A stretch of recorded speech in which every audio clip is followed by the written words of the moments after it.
أعوذ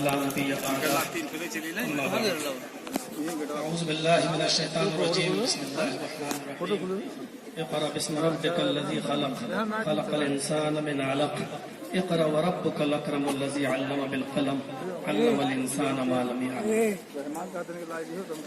مشفق اساتذہ کرام،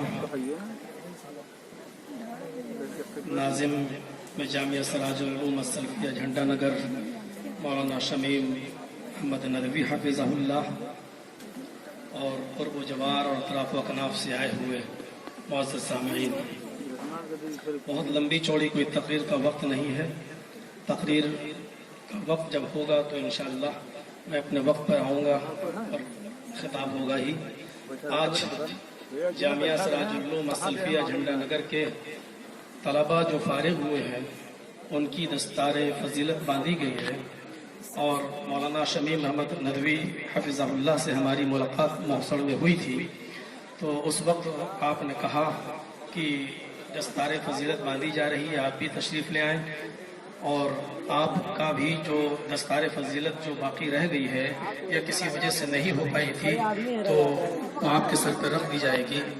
تو جب میں نے یہ سنا تو یقیناً یہ میرے لیے بہت ہی خوشی کی بات تھی، اور میں اس لمحے کو بھول نہیں پایا. یہاں تک کہ میں کسی بھی پروگرام میں اور جلسے میں آج تک وقت سے پہلے بھی اتنا پہلے نہیں پہنچا. 8 بجے 9 بجے 10 بجے جب جلسہ میرا 12 بجے ہوتا ہے تو 8 یا 9 بجے پہنچتا ہوں، لیکن جب یہ پتا چلا کہ دستار فضیلت میرے سر پہ بھی باندھی جائے گی اور اعزازی سرٹیفکیٹ مجھے ملے گا تو میں صبح 4 بجے ہی پہنچ گیا. آپ یقین مانیے میں کبھی کسی جلسے میں اتنا پہلے نہیں پہنچا، لیکن آج یہ ہمارے لیے واقعی بہت بڑی خوشی کی بات ہے، کیونکہ میں پہلے بھی طالب علم تھا، آج بھی طالب علم ہوں، اور مدرسے کے جامعہ کے طلباء کے ساتھ بیٹھ کر بخاری شریف کا درس اور آخری حدیث کا درس شیخ الجامعہ خورشید احمد سلفی حفظہ اللہ کی زبان مبارک سے سنا تو آج مجھے وہی 20 سال پرانا اپنا طالب علمی کا وہی دور یاد آیا. کسی وجہ سے جو سند فراغت نہیں مل سکی تھی آج وہ بھی پوری ہوئی اور وہ بھی مجھے ملی. میں اس کے لیے جامعہ کا بہت شکر گزار ہوں، اور ناظم سند میں اعلیٰ کا شکر گزار ہوں، بالخصوص شیخ الجامعہ صاحب جنہوں نے ہماری نبض کو سمجھا تھا اور انہوں نے ہمیشہ ہمیں مفید مشوروں سے نوازا. مجھے اس وقت دعا ہم سب کو کرنی چاہیے مولانا عبدالرؤف رحمانی جھنڈا نگری رحمت اللہ علیہ کے لیے. یقیناً وہ ایک نبض شناس شخص تھے جنہوں نے میری نبض کو سمجھا، اور ہر جمعرات کے دن مجھے بھیجا کرتے تھے پروگرام کے لیے، اور جب بھی لوگ آیا کرتے تھے تو وہ کہتے تھے کہ میرے مدرسے کے اس طالب علم کو لے جائیے. مجھے یاد ہے کہ ایک مرتبہ جب ان کی طبیعت زیادہ علیم تھی تو جامعہ سراج العلوم السلفیہ جھنڈا نگر میں مجھے جمعے کا خطبہ دینے کے لیے مجھ سے انہوں نے مجھے حکم دیا. تو میں نے بہت کہا کہ رہنے دیجیے، میں اساتذہ کے بیچ میں اور اتنے اہل علم کے بیچ میں کیا خطبہ دوں گا. تو انہوں نے کہا نہیں، یہ میرا حکم ہے کہ آپ کو جمعے کا خطبہ دینا ہے. اور جب میں نے جمعے کا خطبہ جامعہ سراج العلوم السلفیہ جھنڈا نگر کے ممبر اس کی مسجد سے دیا تو خوش ہو کر مولانا عبدالرؤف رحمانی جھنڈا نگری رحمت اللہ علیہ نے مجھے اپنی تصنیفات اور تالیفات جتنی انہوں نے لکھی تھی پورا ایک سیٹ مجھے انہوں نے گفٹ کے طور پر دیا تھا، اور کہا تھا کہ یہ بچہ ہمارے جامعہ کا نام روشن کرے گا. مجھے جب سند فراغت نہیں ملی تھی تب بھی میں اپنے آپ کو سراجی لکھتا تھا، 20 سال سے لکھتا چلا آ رہا ہوں، انشاءاللہ آئندہ بھی سراجی لکھتا رہوں گا. اور میں اپنے اساتذہ کے سامنے یہ وعدہ کرتا ہوں کہ انشاءاللہ جامعہ کا سر کبھی ہم شرم سے جھکنے نہیں دیں گے. ہمیشہ انشاءاللہ جامعہ کے لیے جو بھی ہو سکے گا میں کروں گا، اور جامعہ کا نام روشن کروں گا، اور دعا کرتا ہوں کہ اللہ رب العالمین اس جامعہ کو دن دونی اور رات چوگنی ترقی عطا فرمائے. میں اپنے ان تمام ساتھیوں سے جو اس وقت فارغ ہو رہے ہیں بس 2 منٹ کی ایک بات میں کہہ کر ختم کر دینا چاہتا ہوں، ایک مشورہ دینا چاہتا ہوں کہ آج جو سند فراغت ہمیں اور آپ کو جو ملی ہے اس کا یہ مطلب نہیں کہ ہم بہت بڑے عالم بن گئے. ابھی تو ایک لائبریری کی کنجی ہمیں دے دی گئی ہے، اب مطالعہ کرنا ہے اور آگے بڑھنا ہے. اس دستار فراغت کو جو ہمارے سر پہ کپڑے کی شکل میں بندھی ہوئی ہے، میں اس کو ایک کفن کی شکل میں دیکھتا ہوں. گویا کہ ہمارے اساتذہ نے یہ سر پہ باندھتے ہوئے کہا کہ اس دین کی راہ میں نکل جائیے कोशिश कीजिए, इस्लाम की दावत और तबलीग में लगे रहिए, और इस रास्ते में अगर आपको मौत भी आ जाए तो उसकी परवाह नहीं करना, क्योंकि कफन मैंने आपके सर पे बांध दिया है। हमने इसको इस नतीजे से लिया है। मैं एक बार नेपोलियन को पढ़ रहा था, आखिरी बात को कहकर मैं खत्म करता हूँ कि नेपोलियन को मैं पढ़ रहा था, उसने एक बहुत बड़े बिजनेस में जब वो नाकाम हो गया नेपोलियन, तो उसने अपना बिजनेस छोड़ देने की कसम खा ली कि मैं बिजनेस नहीं करूंगा।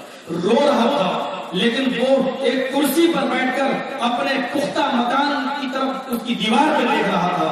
एक चींटी उसकी दीवार पर एक स्वीट रखी हुई थी, मिठाई।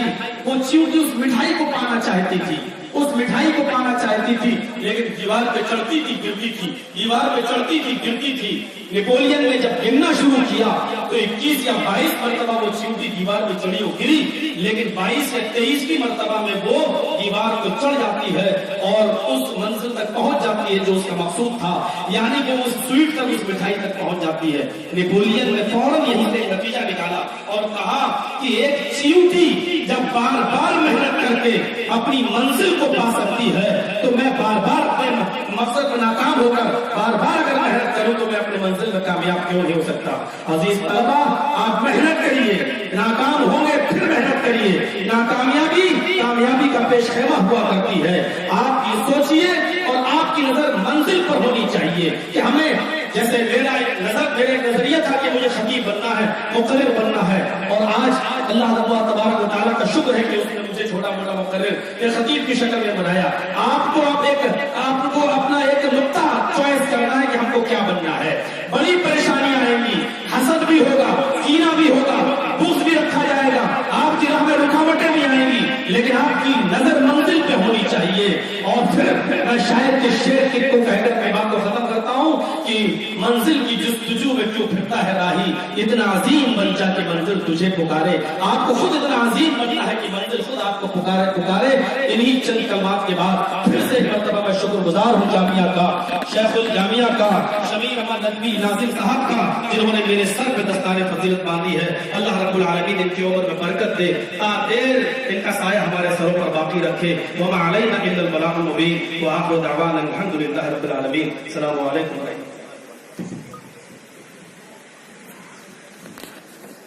मैं अपने इस जामिया के ताल्लुक़ तहसील इस होनहार शागिर्द का शुक्रिया अदा करता हूँ, उनके जज्बात की कदर करता हूँ। और आज खतीबुल इस्लाम अल्लामा अब्दुर रऊफ़ रहमानी झंडा नगरी रहमहुल्लाह की रूह को खुशी हासिल हुई होगी कि उन्होंने जिस पत्थर को तराश करके हीरा बनाया था, आज उस हीरे की चमक से ये दुनिया रोशन हो रही है। और मौलाना जर्जिस सिराजी के खिताबत से जामिया का नाम रोशन हो रहा है। हम अच्छी तरह से समझ सकते हैं कि अल्लामा अब्दुर रऊफ़ रहमानी झंडा नगरी रहमहुल्लाह कितने मर्दुम शनास थे, उनकी नजर कितनी दूर तक जा सकती थी। उन्होंने ज़माने तालिब इल्मी में ही महसूस कर लिया था, जैसा कि आपने मौलाना जर्जिस सिराजी ने अपने जज्बात का इजहार करते हुए इसको बताया कि किस तरह से उन्होंने ज़माने तालिब इल्मी में इनके अंदर छुपे हुए जौहर को पहचान लिया था। माहिर जौहरी की कामयाबी की दलील यह है, माहिर जौहरी की खूबी यह है कि एक मामूली पत्थर के अंदर जो हीरा छुपा हुआ होता है उसको वो पहचान ले, तराश करके उसको हीरे की शक्ल दे दे। मौलाना अब्दुर रऊफ़ रहमानी झंडा नगरी में ऐसे जौहरी थे कि जिन्होंने जर्जिस सिराजी के सलाहियतों को, उनकी खूबियों को पहचाना और उसके बाद तराश करके दुनिया के सामने पेश किया, जो एक नादिर नमूना की हैसियत से हमारे सामने है। इसी के साथ मैं अपने तमाम मुअज़्ज़ज़ मेहमानों का और अपने इस नगर पालिका के मेयर और उनकी पूरी टीम का शुक्रिया अदा करता हूँ। वो अपनी मसरूफियत की वजह से ज़्यादा वक्त हमारे यहाँ नहीं दे सके, लेकिन फिर भी जितने वक्त तक हमारे यहाँ मौजूद रहे हमारे लिए बहुत ही खुशी का बाइस रहे। अब इसके बाद एक अलविदाई नज़्म है जो मौलाना इस जामिया के उस्ताद शेख फजल हक मुबारकपुरी साहब ने लिखी है। और खूने दिल में आंसुओं के से कलम से खूने दिल में उंगलियां डुबो करके उन्होंने लिखी है। अपने इन तालिबों को रुखसत करते हुए अपने जिन जज्बात का इजहार किया है, आप इस अलविदाई नज़्म को सुनेंगे तो उसकी तह तक जा करके उसको महसूस करेंगे। ये अलविदाई नज़्म आपके सामने पेश करने के लिए